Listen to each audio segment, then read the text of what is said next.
Welcome to the 2022 Southeast Collaborative Online Conference. This project is made possible in part by a Library Services and Technology Act grant from the Institute of Museum and Library Services. And I will turn it over to our presenter. Deborah, go right ahead. Hello, everybody. I'm really excited to be here today to talk to you about Take Pride in Your Library, working towards LGBTQIA+ inclusivity in public libraries. My name is Debra Trogdon-Livingston, and my pronouns are she, her. So I want to start by doing land acknowledgements. Land acknowledgements are an honest and historically accurate way to recognize Native communities of this land. Presenting land acknowledgements recognizes histories that have been systematically erased. The Native peoples of this region include the Etowah, Kiowa, Santee, Edisto, Natchez Kuso, and Wasamasa people.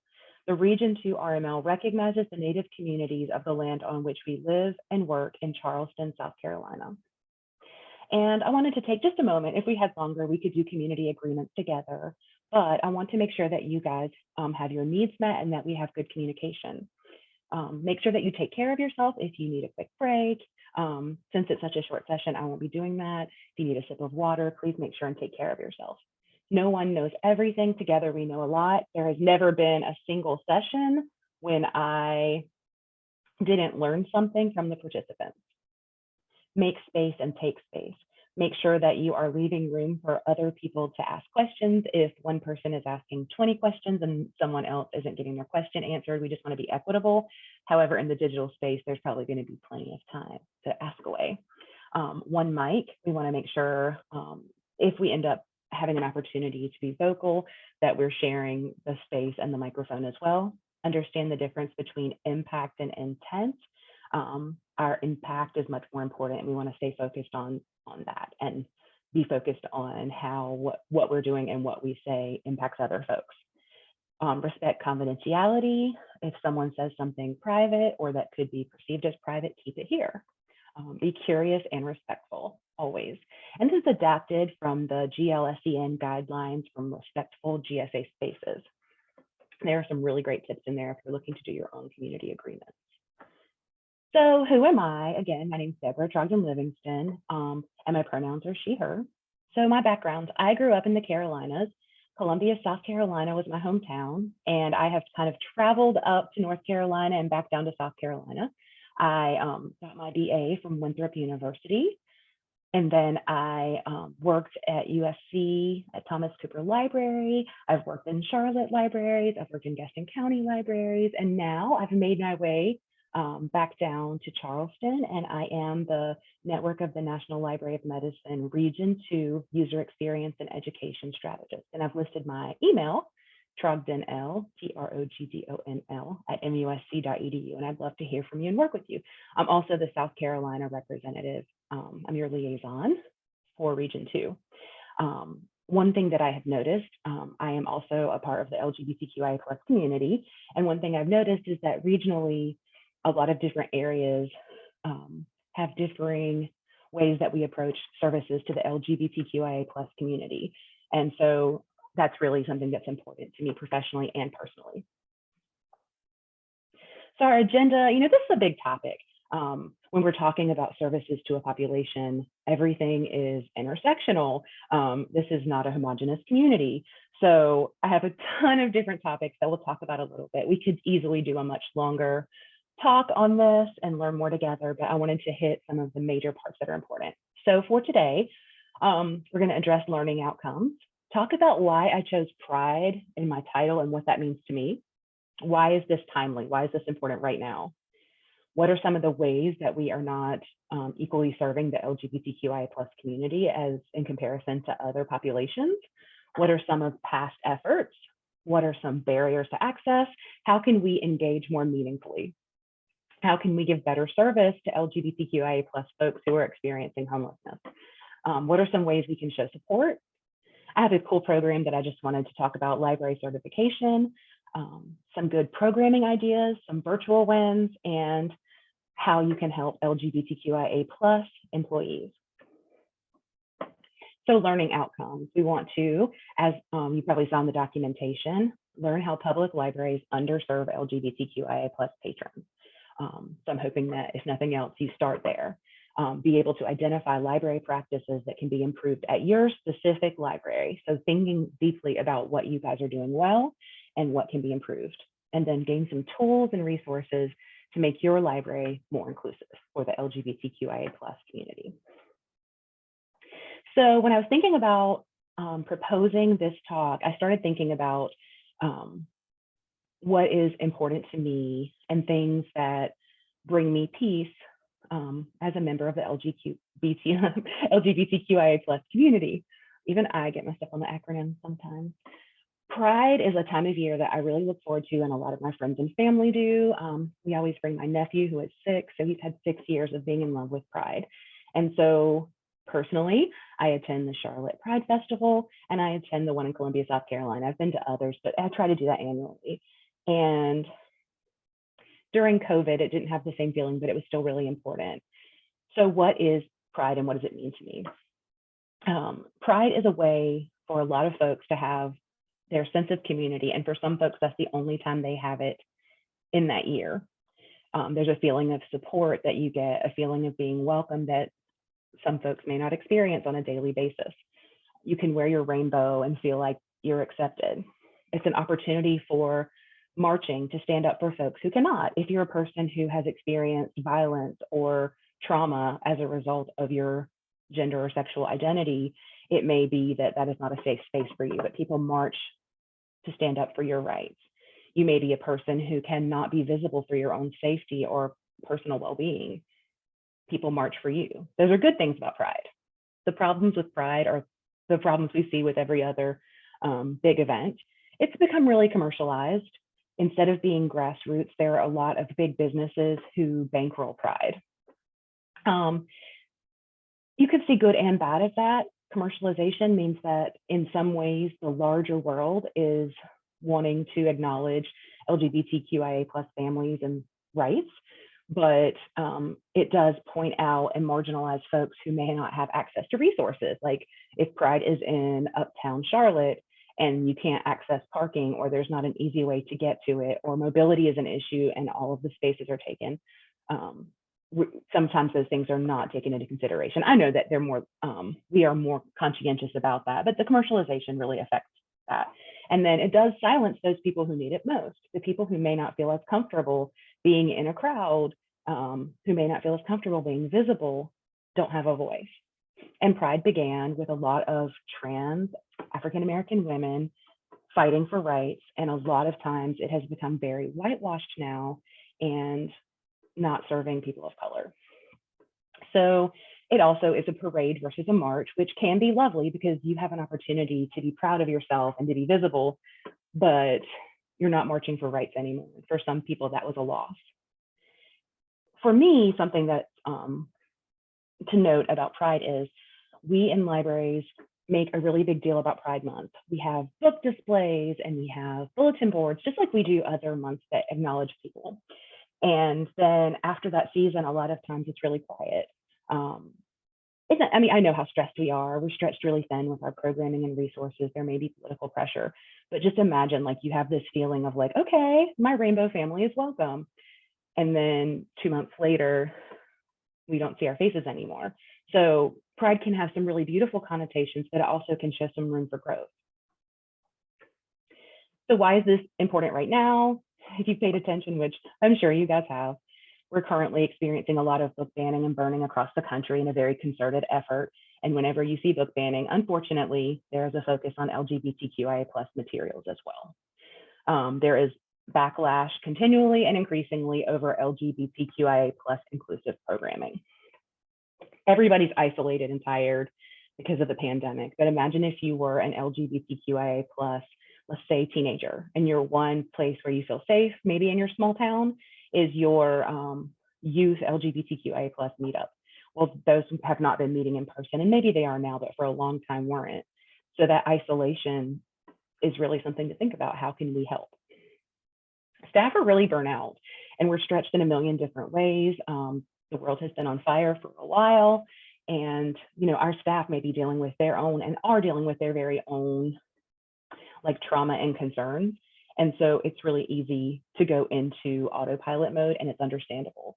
But if we don't consciously focus on serving the LGBTQIA+ community, it could be on the back burner for a long time. And it has felt like that to some folks in some places. Other places are fortunate enough to have robust services and programs. So for some people, there are limited to no options of anything else other than what the library may provide. And then we talked briefly about intersectionality, like if you're a person of color who's been watching like your world implode, and you're also a member of the LGBTQIA+ community, you know, there are a lot of like building impacts that could be happening in your life. So how we underserve the LGBTQIA+ community. One of the things that's really important as we think about revitalizing library services after the pandemic is using our spaces to the best of our ability to serve everyone. So when you walk into a building, you immediately, within a few seconds, decide how you're going to feel there. So what do we see when we walk in? Do you see people who look like you manning the desk?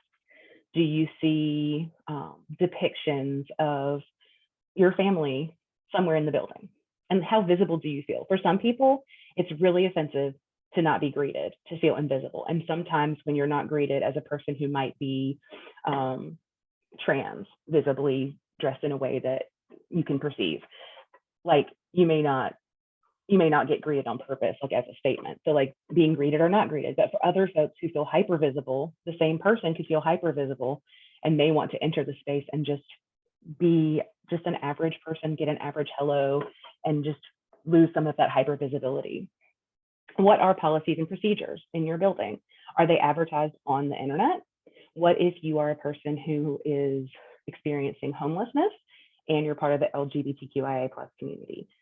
You may be really nervous in general. You may want to at least know what to do with your bags before you come in, if that's something that you have to carry with you. Not to make an assumption of that, but just as an example. And then with collection development and marketing, we've talked about some of these things for so many years now. So many places are working really hard and doing a great job on collection development and marketing, but there's a lot of political pressure. We all know in some of these areas that you may not have support of your administration or your government or your board, and it can be a tough thing. But it's really important when you walk in to see some images of yourself around yourself, to feel that same connection that we hope everyone feels. Programming and outreach. If you're not specifically tailoring at least some programming to the LGBTQIA+ community, and you are to other demographics, then why aren't you? It can be really visible, right? So who is the library trying to make safe? Sometimes that's a really important question. And we'll talk a little bit more about how that plays out. But those are really important issues as you walk into a space and try to acclimate.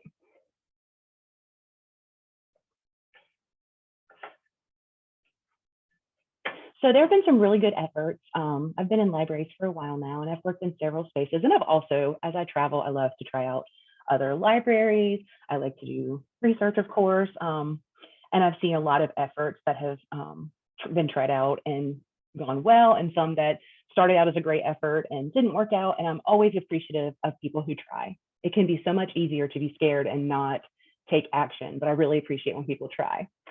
So safe space is a good and bad thing. I guess one of the themes is gray areas, right? We need safe spaces. We need places where LGBTQIA+ folks can feel at home and peaceful, and that is a really valid idea. But like with other groups, you can't promise safe space, and sometimes people can perceive safe space as a false promise. So I'm not advocating that we not take those courses. I'm just advocating that we think through the implications and that we follow through. If we say it's a safe space, let's do that. And then rainbow flags and pronoun pins are really impactful. When I walk into a space personally and I see signs of rainbows, especially the inclusive flag from 2018 that's up top, the progress flag, I feel like this space might be a place where I can breathe. I can feel comfortable with my spouse. It can be a very peaceful spot for me. But there have been instances where People wore their flags or wore their pins and were forced to stop because of lack of support from county government. And we have to think about our policies and what we can do about that. Is that acceptable? I don't think so. And then allyship I wanted to address, because I want to be really candid that, so I'm a member of the LGBTQIA plus community, right? I still make mistakes. So if you look at my fabulous Mohawk picture from the year that we did Libraries Rock as the summer reading theme, unfortunately, that is not my real hair. I'm sure you couldn't tell that. But I, like many people, wore a safety pin for a while, because around the time of Brexit, people were wearing safety pins so that if someone were in an unsafe space and they were from a marginalized community, you could obviously be seen as someone who would help with safety or be a safe space in general. And I worked with a lot of teenagers who were really, really responsive to that. And so I wore my pin for a long time. I was an ally. But in conversation with some folks, I realized that there was a perception that is very real, that for a lot of people, the safety pin felt more performative, even if you were a person taking action. Like, look at me, I'm a great ally. It's about me, not you. And so I did a little bit of research and deeply thought, and I took off my safety pin, because sometimes we have to do that. We put on our safety pin because we want to be a safe space, and we realize that it is isolating to the very people who need you. And it doesn't have to be all the people. It can be some of the people. So I'm always trying to grow in my own efforts. And that's one way where maybe in that moment it felt right, but I had to learn and grow and move past it. The same thing with like feminism and Harry Potter. I know a lot of teens that I've worked with have been really connected, especially LGBTQIA plus youth, to the world of Harry Potter, because it is a place where you can have the magical life that maybe you don't get to have, where being different can be lovely, right? So when some of the trans exclusionary comments came out and a lot of people were in favor of that, there became a big division about like women's rights, feminism, and trans exclusionary radical feminism, aka the word TERF. And so an effort to be really inclusive and to empower young women, you have to be really careful, because that language does matter. Community-led programs are always a win for me. You're involving the people in the work that it affects, right? Nothing about us without us. So community-led programs are a wonderful way to go, but sometimes, and in some communities, it has been like a safe place. If you have the community lead it, you can let it happen without actively doing the work. And again, I harken back to the other slide.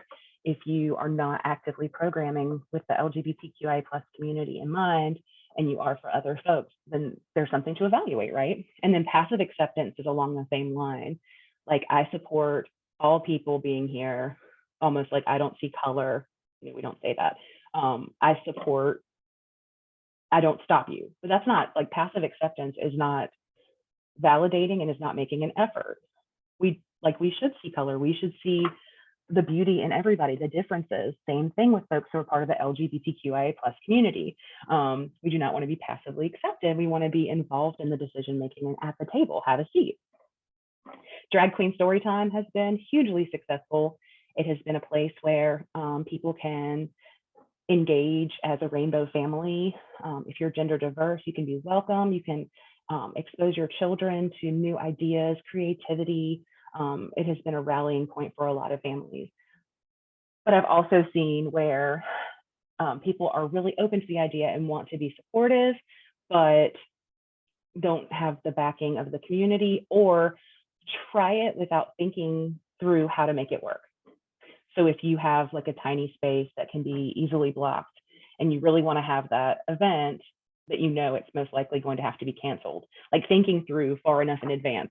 So we're going to try these things, but we have to be just as strategic as we would anything else.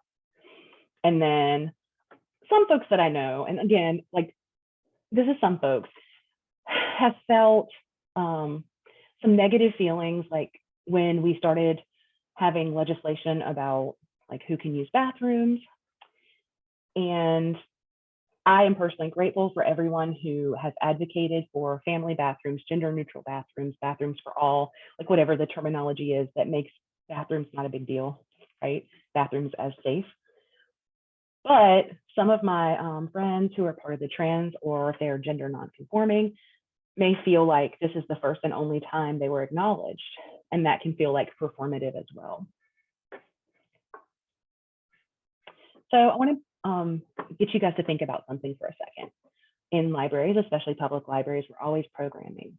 So I want you to think about how it would feel if you got free art supplies and free displays to make your own family art night. You have to pay for nothing. There's canvas, everything you could possibly need, nice art supplies. And you are going to work with this organization and have a family art night. And then the next week, you are going to have a gallery night where you display all of the art and then participants can keep it. To me, this sounds like a win. Let's all be creative together. Woo-hoo. So as you're walking around, you notice two families across the table chatting and realizing that they're working on very similar art. You don't think much about it because, that's what we all do, right? You use this creative moment to engage. And so as you're walking around the table, you get to one couple and they are really cute. They're obviously in love. And when you look at their canvas, they're drawing a picture of their wedding. And this is a couple. Her dress is white and flowy, everything you'd imagine. His dress is a black and white tux, and people are oohing and aahing. And then you start to hear a murmur from across the table. So you're like, what's going on? So you kind of roll around the table, figure out what's happening.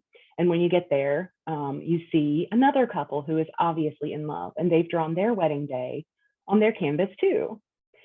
And they're both men.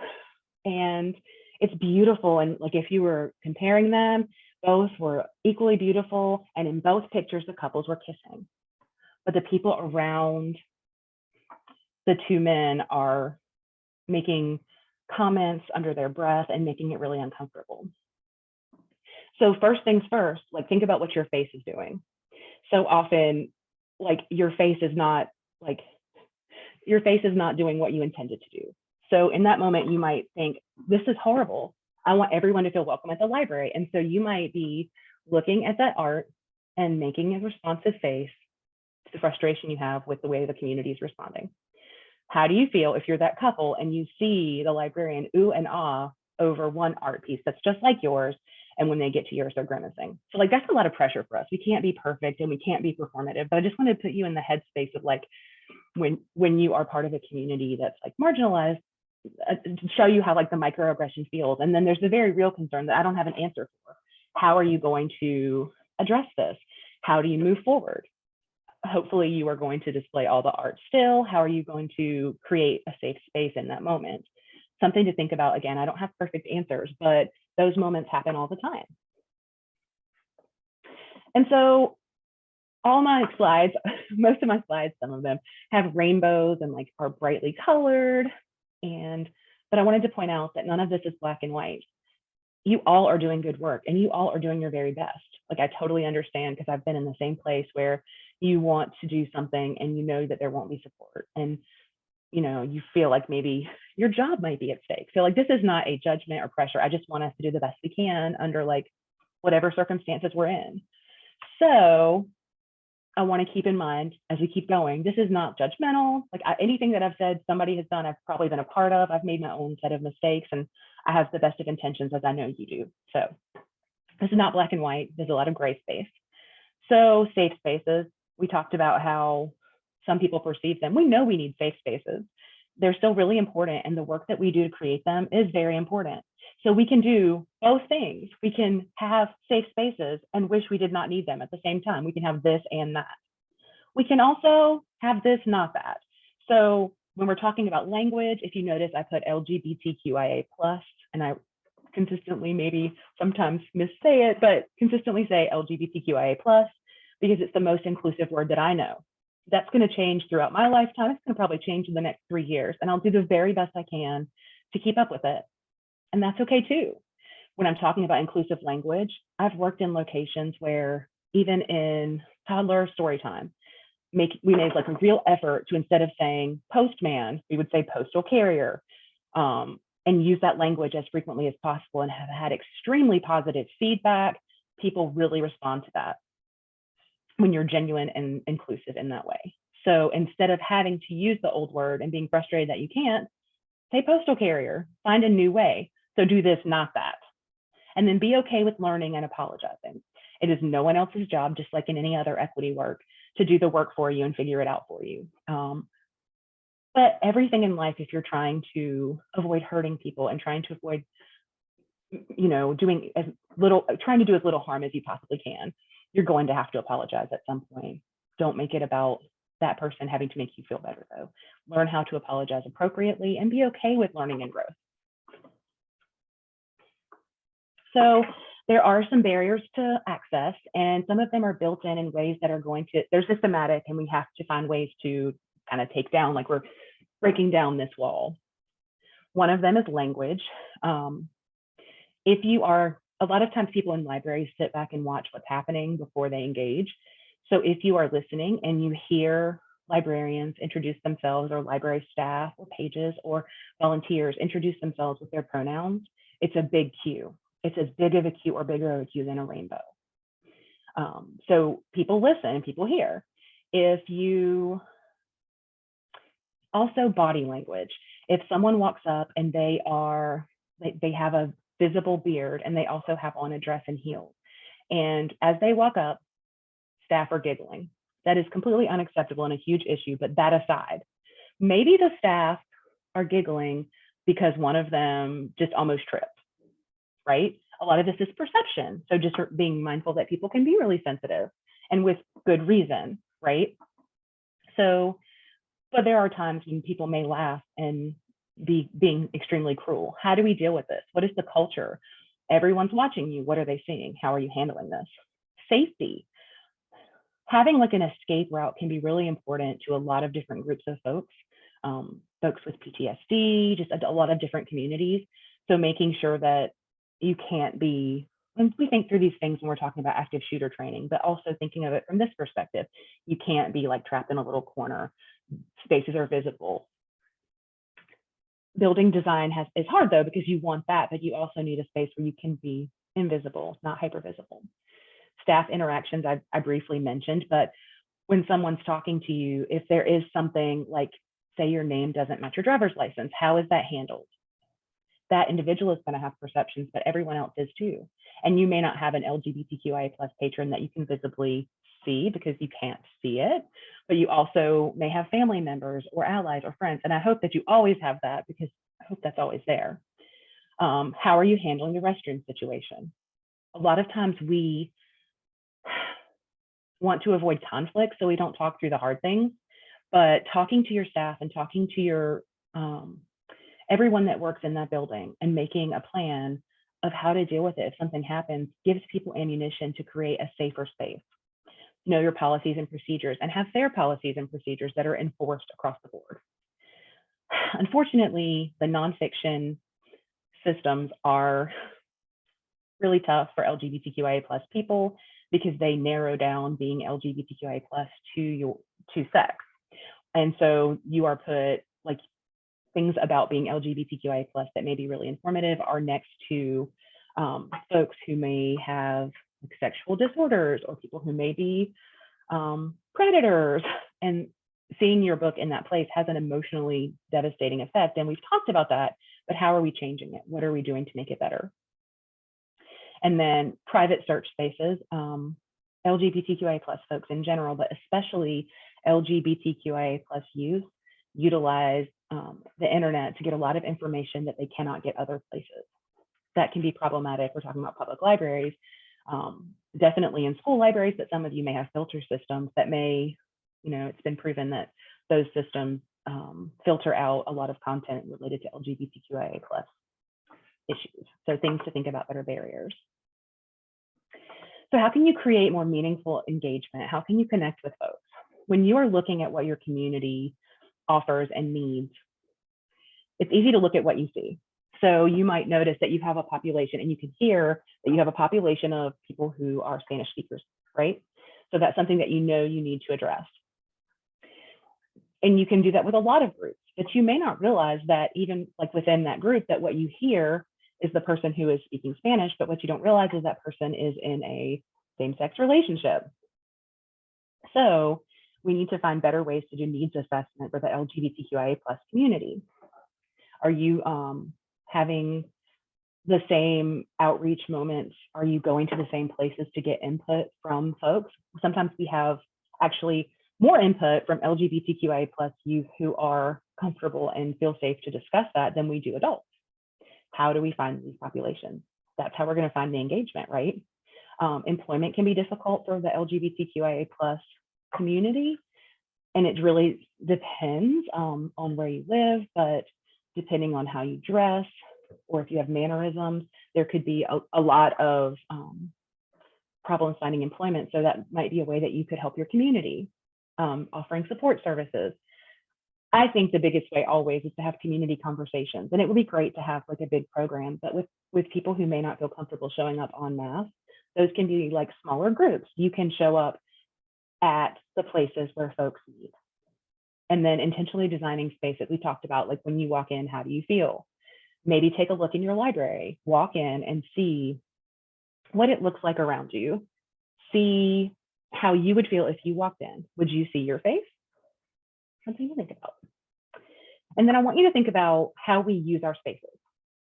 So I'm trying to avoid stereotypes, but sometimes in these that happens. You are working the front desk and you are the manager, and a gentleman comes up to the desk and he is really upset. He's like visibly upset. And he is raising his voice and he's saying that we don't, the library is not a makeout spot. I don't know what these people are doing. And you finally get him to acknowledge that he saw somebody kissing in the stacks. And from the way he's making it out, it was like a serious moment. And so you head to the stacks and you see a couple and they're like holding hands and like, they did like a little gentle peck and it didn't seem to be so dramatic. And you're feeling kind of confused. And you look at him and you're like, what happened? Like, what are you talking about? I mean, of course, you know, I don't know what your PDA policy is at your library, but this did not seem to warrant yelling, right? And so he's like, not them, they're fine. And then he points to another stack and you go around the corner and this time it's two girls and they're holding hands and their kiss is like on the cheek. And he is like flustered and mad and angry. So when you walked up, your face said, cute, oh, the first couple's kind of adorable, why are we upset? And the second couple, same problem as before, you're caught in the moment where like, here's this person, you may have security, you may have like protocol in place, but the point is, now that he's complained, now that it's a big deal, how do you make it equitable? What is your policy in this situation? How do you handle it? Know these things in advance. And so I would advocate, these are just simple little, maybe stereotypical, maybe silly examples of like ways that you could talk through things at your library so that you can have a unified front, so that you can know what's expected, so that when there isn't a manager or a security guard, your staff knows how to handle these things. Don't avoid the conversation, make space for the conversation, make it safe and figure it out together. So there is a pretty decent sized population of folks in the LGBTQIA+ community who are experiencing homelessness. The best things we could do is if we could find out ways, you know, to do prevention and to make sure that we reach out and have action faster than we usually would. It's a tough situation with anyone who's a person experiencing homelessness because they may not want to disclose that. You know, they may not be comfortable talking about it. You don't want to be presumptuous based on factors. So this is one of those things where hopefully you're developing relationships with your community where you can have an inroad. I want to challenge the stereotypes in general about folks who are experiencing homelessness. When you think about a person who you would stereotype as being homeless, there are several images that are incorrect. Being homeless is not a necessary forever thing. It might be for 3 days. You may be absolutely clean and your clothes may not be raggedy, or you know, they may not indicate any level of financial dismay. It may be that people assume that because you are unhoused, that you have mental illness or that you have addiction issues. None of these things are necessarily true, and people don't want to talk about experiencing homelessness because they don't want those stereotypes thrust upon them. So you may be trying to serve community members who are experiencing homelessness, and you may already be serving them and not know. So remember that. It's the same thing with anyone experiencing homelessness as LGBTQIA+ folks experiencing homelessness. We hear what you say, right? So if there's a person and maybe staff are frustrated because that person has been washing up in the bathroom, and then it has required more, I guess, janitorial services than house cleaning, housekeeping than maybe usual. And someone is overhearing the discussion about how awful it is that someone's washing up and blah, blah, blah. I think we get really comfortable in our spaces and we don't remember who's listening. We could have just made it so that someone will never feel comfortable asking for resources. So one of the highest populations that concerns me is the LGBTQIA plus youth and teen community. There is a huge percentage. The True Colors United states that up to 40% of the homeless youth population, of the population who are experiencing homelessness, identify as LGBTQIA plus, and only 7% of the youth population who is experiencing homelessness identifies as not part of the LGBTQIA plus community. And when you think about why these youth are homeless, it's really disturbing. 40tonone.org gives the top 5 reasons LGBTQIA plus youth are homeless or say that they are homeless in reporting. 46% ran away due to being rejected by their family or their legal guardian. 43% were forced out by family or legal guardian. 32% had physical or emotional abuse. 17% aged out of foster care. And 14% had financial or emotional reasons. So if you look at even just the top 2, running away due to rejection or being forced out, that's 89% of those kids are, in a very real sense, lacking the adult in their life or their parent or guardian as an adult to help them work through some of the real issues they're going to face while they are experiencing homelessness. So what can we do? How can the library help? We can provide legal information. We can help them figure out how to navigate this. We can give them educational support, especially right now. Think about when there is a surge of COVID-19 and kids are working from home. They have, their laptop, but they also need access to Wi-Fi. They may need a parent if they can get one. Right now people are so thinly spread out, but that can help with homework. We can't do everything for everybody, and I'm not advocating that. But if we have a moment or we have a way we can bring in help for that educational support, it can be really important. And job skills, if you are experiencing homelessness, this may be, we're talking specifically about unhoused youth, but anyone, those job skills can be the thing that gets you employable so that you can work on everything else. Housing can be an issue depending on how old you are, your gender. Social services, they may need that kind of help and assistance. And I know a lot of folks, and I'm grateful, have started incorporating those types of services into their public libraries. And that is a super meaningful way to help. But also LGBTQIA plus youth who are experiencing homeless need social activities, entertainment, a place to just be a kid, and access to technology to utilize social services and job skills, but also to be able to play video games and engage in the ways that people who are housed are able to do without a thought. And I want us to be really thinking about how, think about the cycle of how all of this can add up for you. If you're a person who is experiencing homelessness and then you get a citation for being for sleeping overnight on a park bench in a city where that's something that you can get a citation for, that could also impact the jobs that you receive or your housing. And it's very discriminatory. Think about all of the populations that are more easily targeted. Those things play out so that you might get citations even more because you're just really visible. Something to think about. Library cards have long been a thing that people are working on, but how are you?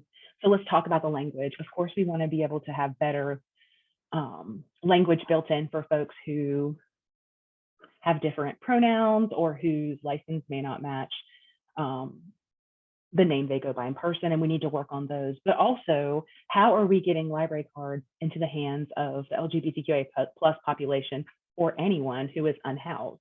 We could be bringing our library cards and making library cards where those folks are. And we won't know any of these things unless we do our research and unless we reach out to the communities. So how are some ways that we can support and show support of our LGBTQIA+ communities? We can create inclusive resources. If you are creating LibGuides, if you are creating paperwork, how can you think outside the box? One article mentioned having a list of trans inclusive and trans supportive doctors. Awesome. Can you have housing that is affirming to the LGBTQIA+ community? Can you have other resources that directly target needs, that show welcome and show an insight and caring? Declare your own pronouns. So I was born female at birth, and I use the pronouns she, her, but there's no reason for me not to use my pronouns. The more I use my pronouns, the more everyone else thinks about it. It's contagious. So one way that you can make folks feel comfortable to use their pronouns is to create a culture that uses pronouns. So I challenge you to remember to do that. Sometimes I'm really tired and I forget, but it's something to consciously work on. And that's a simple change you can make that shows tremendous support. Use they, them pronouns. Don't just use them when you're using them with someone who that is their pronoun. Use them in general when you're talking about a person. Normalize that as well. So we talked about how like the acronyms change and how the verbiage that we use changes and how important it is to use the current terminology. There's no way to keep up with it unless you have a conscious effort to have professional development on supporting the LGBTQIA+ community. That can look like different things where you are. But if you put that in your annual professional development, it can make a huge impact. And then we don't want to forget these communities, so add them into your strategic plan as a group to support. Know your policies and be able to articulate them. This one is really key. I kind of was trying to indicate earlier to think through some of these scenarios. What would happen if someone challenged a book?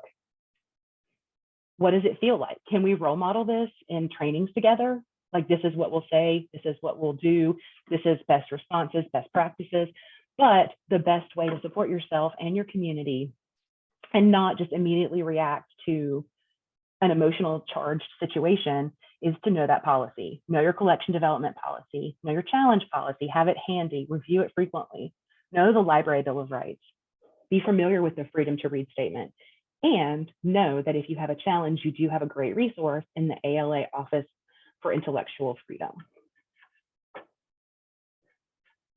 There have been some really interesting ways that people have tried to serve and meet the needs of the LGBTQIA+ community, and virtual things are really important still, and will continue. I think we've started this virtual world and we're going to be hybrid for the foreseeable future. So virtual and email reference can be really important for groups that may not want to engage over the front counter about topics that may not even need to be considered sensitive but feel that way. So having accessible and really open-minded, great people doing virtual and email reference can make a huge impact. And then a couple of libraries have had specific landing pages for LGBTQIA+ community members. Imagine living in a big city and having that. That's great. But what if you had that and you had nothing else? That could be one of the easiest ways for a person who's part of the LGBTQIA+ community to know you're welcome. We're not just supporting you on paper. We are like vocally putting a page just for you. That's huge, right? Some things are really big. Some things are policies that we have no power over, right? Like, you may not have the power in your position to make some of these changes, but some things you can do. The Brooklyn Public Library created Queer Gabby, which is a reference tool that they utilize for youth and teens, and they can ask questions anonymously and they put the answers on that page. And the staff is trained very specifically, and as much as they can, they incorporate members of the LGBTQIA+ community, and I commend them. Other libraries are taking initiatives to try to head this direction across the country. I really appreciate some of the, like, if you're interested, the IFLA page on LGBTQIA+ users has tons of really great international things that are happening as far as LGBTQIA+ services in libraries.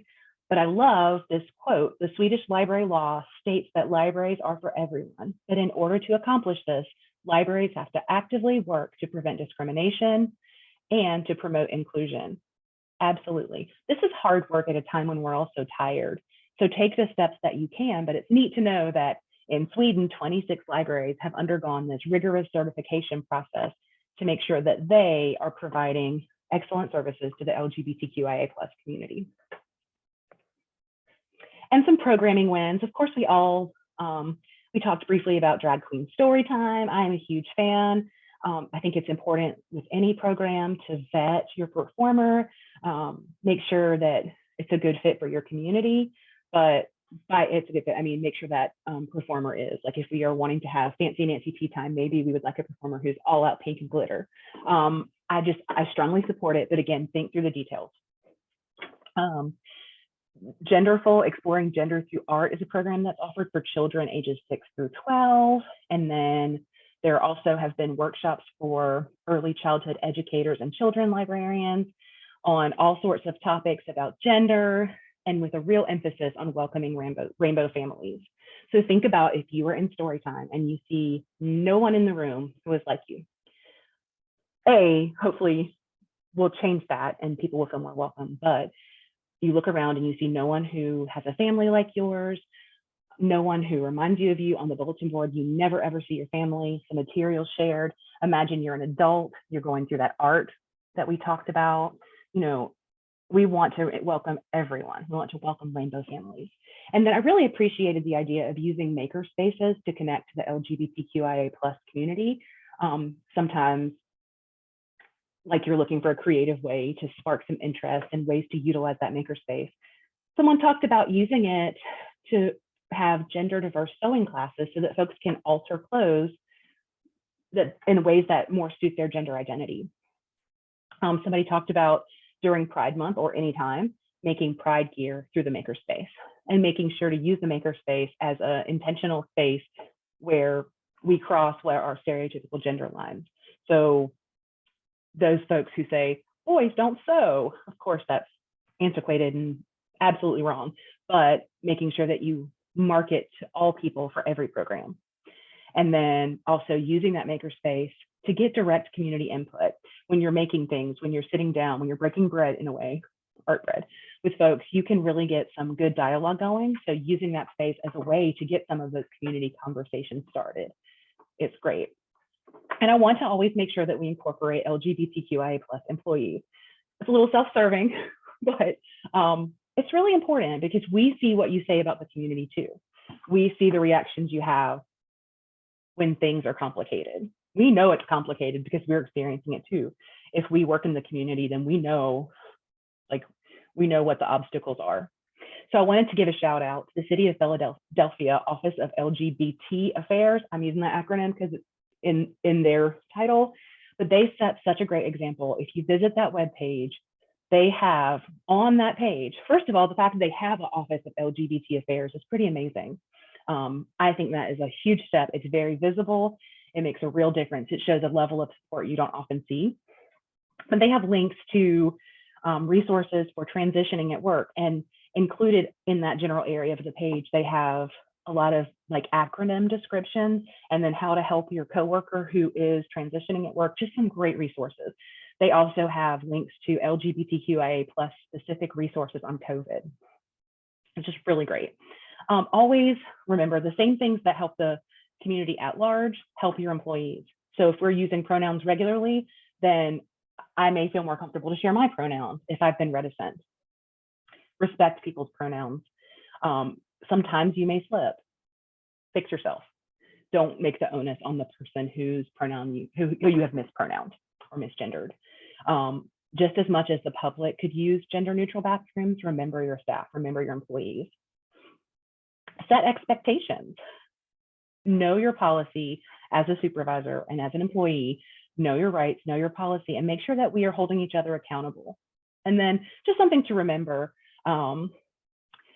LGBTQIA+ folks have had a questionable past with law enforcement, as have many Black, Indigenous people of color.